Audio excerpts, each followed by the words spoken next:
Hello guys, welcome to our channel. నేను మీ తేజ. బెంగళూరులో జరిగిన మహాలక్ష్మి మర్డర్ మిస్టరీ.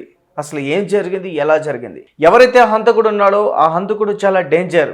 అతను బయట ఉంటే ఇంకా ఇలాంటి ప్రమాదాలు జరిగే అవకాశం ఉంటుందంటూ కూడా కొంతమంది డాక్టర్స్ చెప్తున్నారు. అతను మానసికంగా చాలా ఇబ్బందులు పడుతున్నాడు. సో అతన్ని బయట ఎంత తక్కువ సమయం ఉంచితే అంత బెటర్. అతన్ని త్వరగా పట్టుకుంటే చాలా మంచిదని కూడా చెప్తున్నారు. అసలు ఈ మహాలక్ష్మి ఎవరు, ఈ మర్డర్ ఎలా జరిగింది? అయితే మహాలక్ష్మి అనే ఆ యువతి, ఆమెకు ఆల్రెడీ పెళ్ళయింది. ఒక కూతురుతో బెంగళూరులో ఒక ఇంట్లో 5 ఏళ్ళుగా నివాసిస్తుంది. అయితే ఒకరోజు ఆమె నివాసిస్తున్న ఇంటి దగ్గర బ్యాడ్ స్మెల్ విపరీతంగా వస్తుంది. అయితే ఆ ఇంటి ఓనర్ దాన్ని గమనించలేదు. అదే ఫ్లోర్లో ఉంటున్న పక్క బిల్డింగ్ అతనికి ఈ విపరీతంగా స్మెల్ రావడంతో ఒకరోజు ఆ ఓనర్కి ఇన్ఫామ్ చేశాడు, మీ ఇంటిపై నుంచి భరించలేని స్మెల్ వస్తుంది, మీరు ఎందుకు గమనించలేదు, ఎందుకు పట్టించుకోవట్లేదు, ఏమైనా చనిపోయిందేమో చూడండి, ఏమైనా పిల్లి కానీ అట్లా ఏమైనా చనిపోయిందేమో చూడండి అంటే పైకి వెళ్ళారు.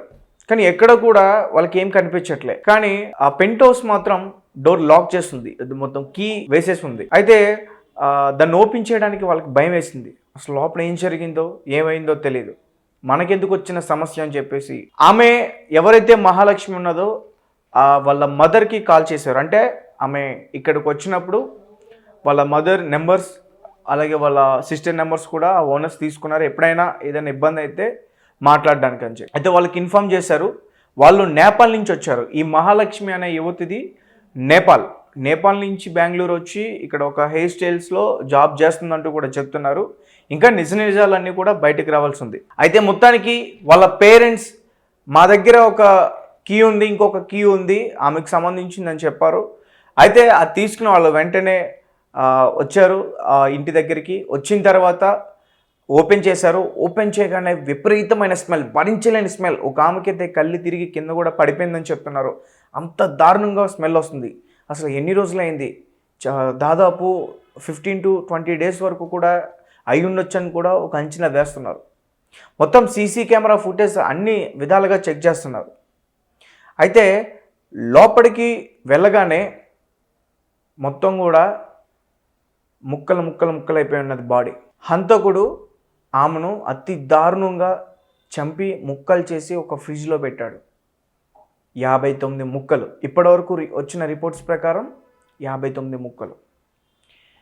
ఆ బాడీ పార్ట్స్ని చూసి ఫారెన్సిక్ ఆఫీసర్స్ కూడా దాన్ని రిపోర్ట్ చేయడానికి చాలా భయపడ్డారు. మేము చేయలేమని చెప్పేసి, దీన్ని ఎవరైనా గవర్నమెంట్ పోస్ట్ మార్టం చేసే వాళ్ళు ఎవరైనా గవర్నమెంట్ ఉద్యోగులు ఉంటే వాళ్ళు చేస్తారు అని చెప్పేసి వాళ్ళు కూడా తప్పుకున్నారు. అంత దారుణంగా చంపాడు. అయితే మరి పోలీసులు హంతకుడిని పట్టుకోవడంలో చాలా ట్రై చేస్తున్నారు.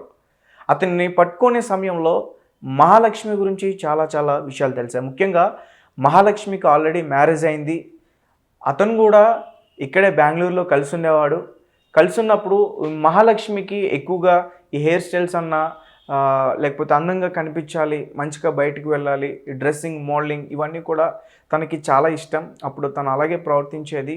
అది కూడా లవ్ మ్యారేజ్ మాది, ఇష్టంతోనే పెళ్లి చేసుకుందాం, జాబ్ కోసం అని చెప్పేసి మేము బెంగళూరు కూడా వచ్చాం. తర్వాత అతను కూడా ఒక మొబైల్ షాప్లో పనిచేసేవాడు. తనకి నాకు జీతం బాగా వచ్చేది, ఇల్లు బాగా గడిచేది, ఎంతో ఆప్యాయంగా అపురూపంగా ఉండేవాళ్ళం. అయితే ఒకరోజు మహాలక్ష్మి నిజస్వరూపం బయటపడింది. తను ఎక్కడైతే వర్క్ చేస్తుందో ఒక ఉద్యోగితో ఒక రిలేషన్ పెట్టుకుంది. నేను ఒక 2-3 సార్లు చూసా అతను తన బైక్ మీద మహాలక్ష్మిని డ్రాప్ చేయడం. అప్పటికి నేను తనతో గొడవ పెట్టుకున్నా, ఇట్లాంటివి జరిగితే బాగోదు, నేను కొట్టడానికి కూడా ట్రై చేశా, కానీ తనని కొట్టడానికి నాకు చేతులు రాలేదు. ఎందుకంటే నేను ఎంతో ఇష్టపడే అమ్మాయిని పెళ్లి చేసుకున్నాను. తను చాలా ధైర్యవంతురాలు, అలాగే చాలా తెలివైన అమ్మాయి.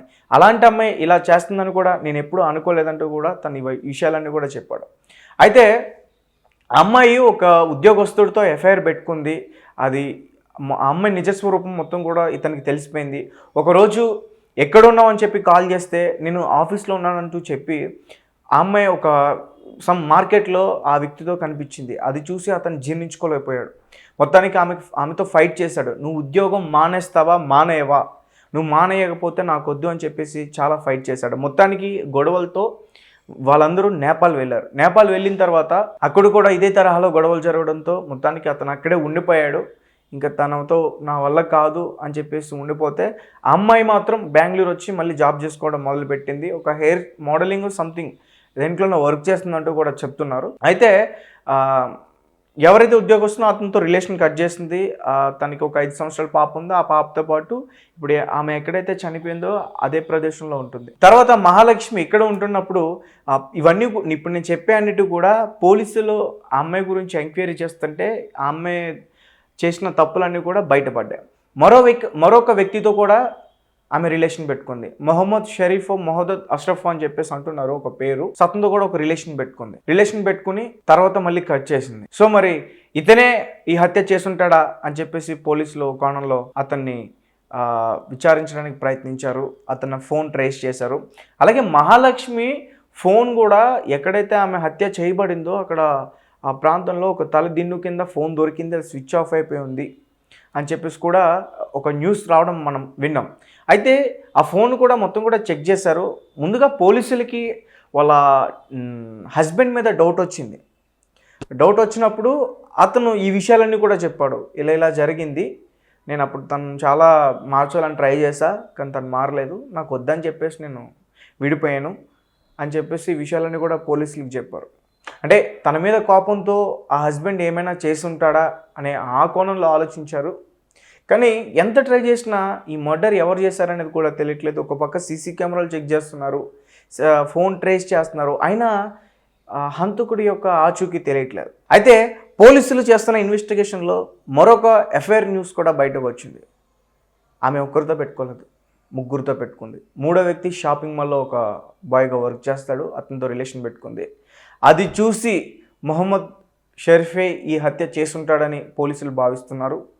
అంటే మిగతా విషయాలన్నీ కూడా తెలియాలి. ఒకవేళ అతనే హత్య చేస్తుంటే అతన్ని ఖచ్చితంగా పట్టుకుని ఖచ్చితంగా కఠినంగా శిక్ష వేస్తారు. ఇతనితో రిలేషన్ కట్ చేసి అతనితో రిలేషన్ పెట్టుకుంది, అందుకోసమే ఆ షరీఫ్ అన్నవాడే ఈమెను చంపేశాడా, లేకపోతే ఈ రిలేషన్ పెట్టుకున్న అతనే చంపేశాడా, అసలు మహాలక్ష్మి ఎలా చనిపోయింది, అసలు మహాలక్ష్మిని ఎవరు చంపారు, ఈ విషయాలన్నీ కూడా త్వరలోనే పూర్తి ఆధారాలతో ఖచ్చితంగా బయటకు వస్తుంది.